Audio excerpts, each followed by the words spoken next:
I have to say that being from Bosnia and being a former displaced person myself, this issue is quite personal in nature, especially since the situation in Syria and displacement of Syrians is probably the most pressing humanitarian and political issue of our time.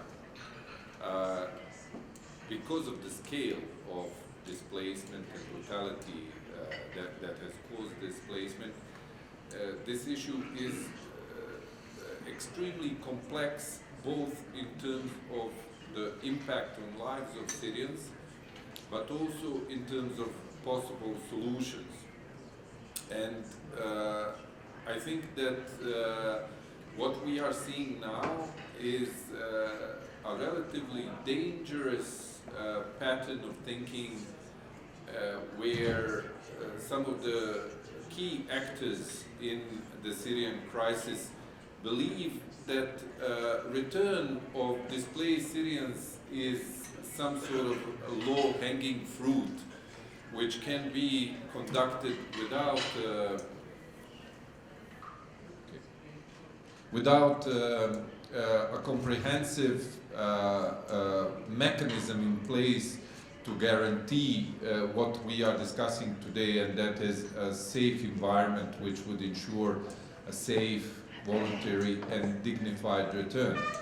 This issue is possibly the most important issue when it comes to any hope for a sustainable solution in Syria,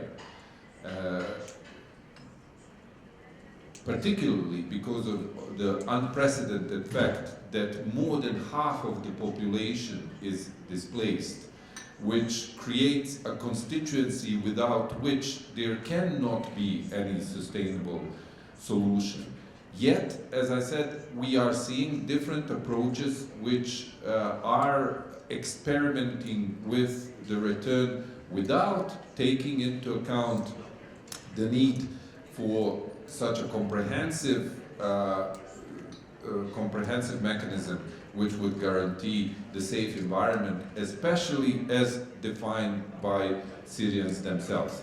My friend Mohannad will be talking about this in more detail in terms of the definition of safe environment from the Syrian perspective, but I will try to give you some insight into the experience of Bosnia and Herzegovina, which through Annex 7 of the Dayton Peace Agreement, which, let me tell you, as a Bosnian, was not perfect by any means, and we can see that 25 years later, but this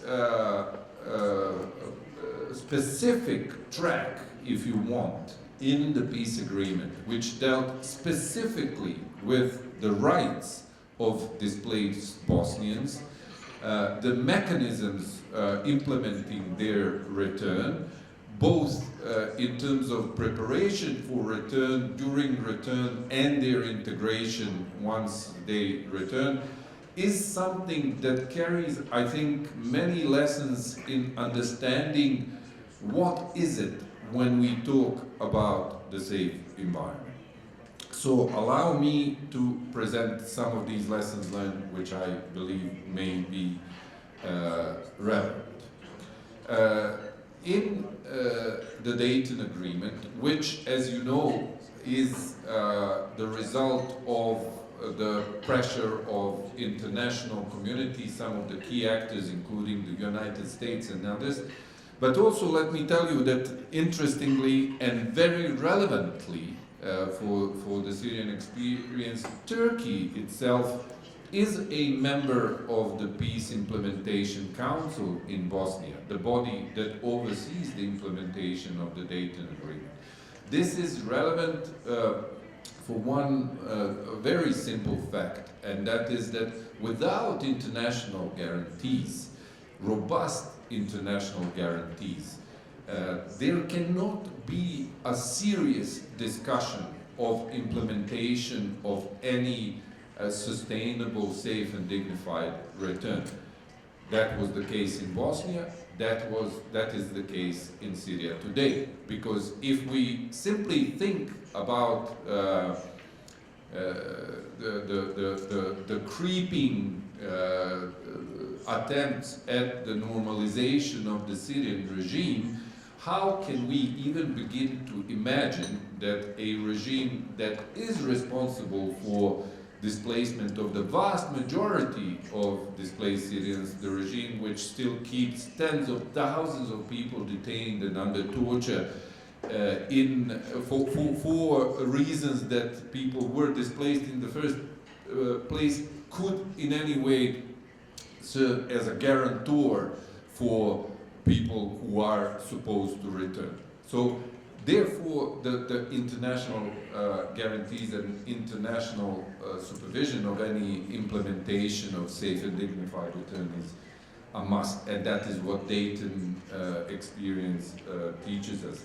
Under Dayton, parties agreed, as I said, to this international supervision of implementation, and that all refugees and displaced persons have a right to return to the homes from which they were displaced. This is very important because it also carries another right, and that is to have the property restored to them, which they were that they were stripped off in the process of displacement. Very importantly, one of the provisions was that it was the responsibility of the parties to the conflict, and as you know, in Bosnia, although a much smaller scale than Syria, there were numerous different parties involved. Internally, the government of Bosnia and Herzegovina, Republic of Bosnia and Herzegovina, Bosnian Serb, Republika Srpska, the Croat authority called Herceg Bosnia, but then also the neighboring countries of Serbia and Croatia as well. So this parallel is also very important, that it was the responsibility of these parties to the conflict to ensure that the refugees and displaced people are permitted to return in safety without the risk of harassment, intimidation, persecution or discrimination on any basis, including their ethnic origin, religious belief or political opinion. This, I think, is something that is a key lesson that needs to be taken into consideration when we consider what does constitute safe environment in Syria. Dayton does carry this important lesson.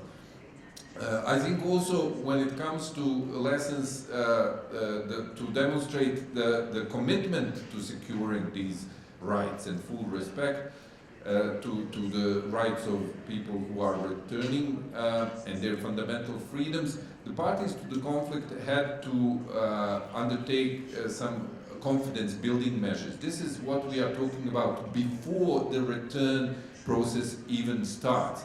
And here we are talking about the repealing of any domestic legislation or administrative practices with discriminatory intent or effect. You know, Syrians know what I'm talking about. The laws that have been passed taking away their property, terrorism laws that were used for persecution and so on. All the discriminatory laws have to be abolished before we can start talking about return. The prevention and suppression of any written or verbal incitement through media or otherwise of ethnic or religious hostility. Imagine if this step was taken in Syria against the people, in a situation where the incitement against the people who have left Syria is at such a high level that they are basically dehumanized completely. Other confidence building measures include the dissemination through the media of warnings against and the prompt suppression of acts of retribution by military, paramilitary and police services, and very, very importantly, the dismissal or transfer as appropriate of persons in military, paramilitary and police forces and other public servants responsible for serious violations of the basic rights of persons belonging to the ethnic or minority group. This is what I was saying before. How can you imagine somebody guaranteeing your return when that person is responsible for your displacement, or for your torture, your detention, destruction of your home, or the death of your loved ones? There cannot be return with people in place who have committed such acts. I will try to speed up, although as you can see I have 3 or 4 pages. I blame it on Fatih and the long introduction of me. But let me just run through several key other issues.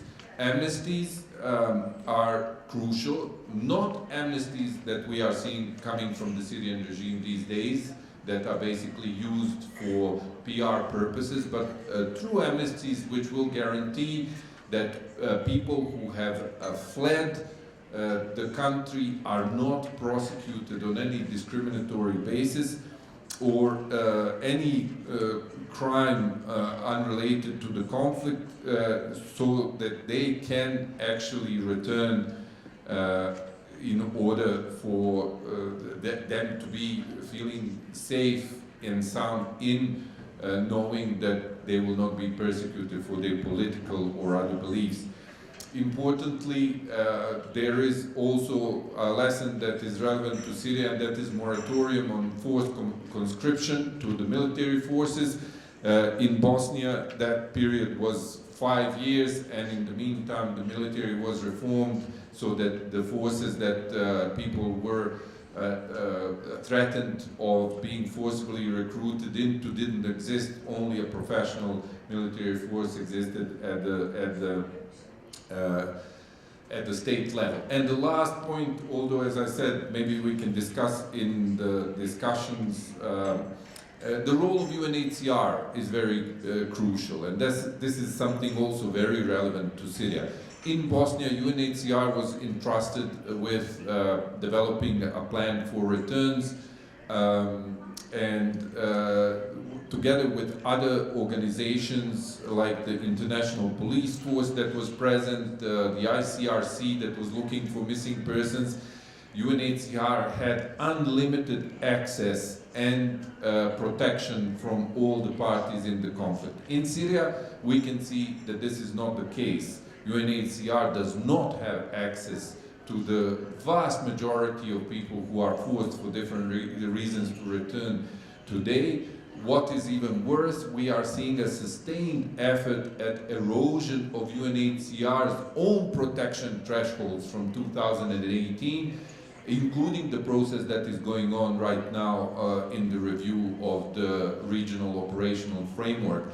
And this is something that is very dangerous, because if UNHCR is to be entrusted with organizing the ultimate large-scale plan of return of refugees, trust is of paramount importance.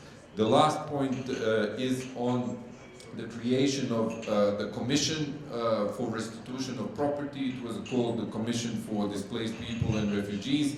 This was a commission that was actually tasked with looking into claims of people that wanted their property returned. It was an independent body, and its decisions were binding, and this is especially crucially important in circumstances where people's property, as you know, in Syria has been taken by the Syrian regime, given to various different militias and foreign nationals or loyalists, and covered by different so-called laws or administrative decrees. Such an independent body is crucial in order to be able to help people reclaim their property or be provided for compensation in cases where it was destroyed. So I will stop here and hand over to Mohannad, because what he has to say is far more important.